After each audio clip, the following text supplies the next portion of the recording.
इस वीडियो में आज हम इस बात पर प्रकाश डालेंगे कि धैर्य और कठिन परिश्रम से हम कैसे नामुमकिन को मुमकिन बना सकते हैं। इसके पहले यदि आपने हमारे चैनल को सब्सक्राइब नहीं किया है तो सब्सक्राइब कर दें और बेल आइकन को भी दबा दें।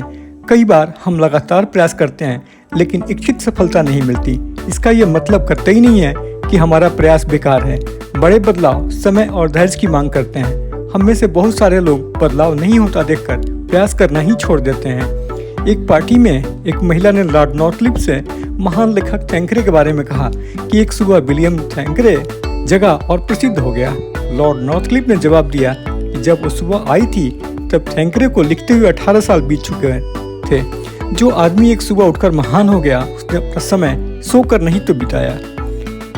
चीन में एक बांस का पौधा होता है जिसे लगाने और सींचने के बावजूद 4 साल तक उसमें कोई वृद्धि नहीं होती, लेकिन 5वें साल में सिर्फ 6 सप्ताह में यह पौधा 90 फीट तक बढ़ जाता है। लेकिन यदि आप इसे साल 2 साल में ही सींचना छोड़ देंगे तो क्या यह बदलाव आएगा? बिल्कुल नहीं। हमें धैर्य और विश्वास रखना है और सही चीजें करते रहना है। एक न एक दिन अच्छे परिणाम जरूर मिलेंगे। कबीर कहते हैं, धीरे धीरे रे मना, धीरज से सब कुछ होए, माली सींचे 100 घड़ा, ऋतु आए फल होए। सही दिशा में धैर्यपूर्वक किए गए छोटे छोटे प्रयास बड़ी सफलता की नींव रखते हैं। जादव मोलाई पाएंग को भारत का फॉरेस्ट मैन भी कहा जाता है। उन्होंने 16 साल की उम्र में माजुली द्वीप को बचाने के लिए वन लगाने का काम शुरू किया।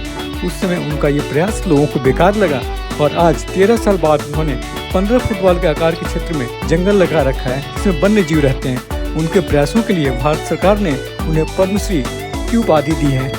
रोजाना हो रही सड़क दुर्घटनाएं धैर्य की कमी का उदाहरण है, जहाँ पर चालक गति सीमा और सुरक्षा नियमों की अनदेखी कर गाड़ी चलाते हैं और अपनी और अन्य लोगों की जान खतरे में डालते हैं। भारत की खोज करने वाले वास्को डी गामा धैर्यपूर्वक प्रयास के बेहतरीन उदाहरण है। लिस्बन से केरल के कोझिकोड पहुंचने में उन्हें 2 साल लगे। इस यात्रा में उन्होंने तूफानों और खाने की कमी का सामना किया और उनके नाविकों ने बगावत कर दी थी, लेकिन वास्को डी गामा ने साफ कहा कि वो वापस नहीं लौटेंगे। या तो भारत जाएंगे और नहीं तो समुद्र में ही मरेंगे। रास्ते में उनका जहाज टूट गया। उन्होंने जहाज की मरम्मत की लेकिन आगे बढ़ना नहीं छोड़ा और उसके बाद उन्होंने इतिहास रच दिया। आज वास्को डी गामा का नाम बड़े ही आदर और सम्मान से लिया जाता है। अमेरिका के 16वें राष्ट्रपति अब्राहम लिंकन भी धैर्य, साहस, परिश्रम की जीती जागती मिसाल हैं। उन्होंने बचपन के दिनों में एक चाय की दुकान में नौकरी की।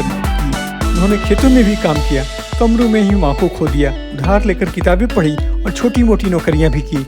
कई चुनाव में हारने के बाद वे अमेरिका के राष्ट्रपति बने। उन्हें दास प्रथा को समाप्त करने का श्रेय दिया जाता है। अब्राहम लिंकन का जीवन इस बात का उदाहरण है कि धैर्य और कठिन परिश्रम से कोई भी लक्ष्य हासिल किया जा सकता है।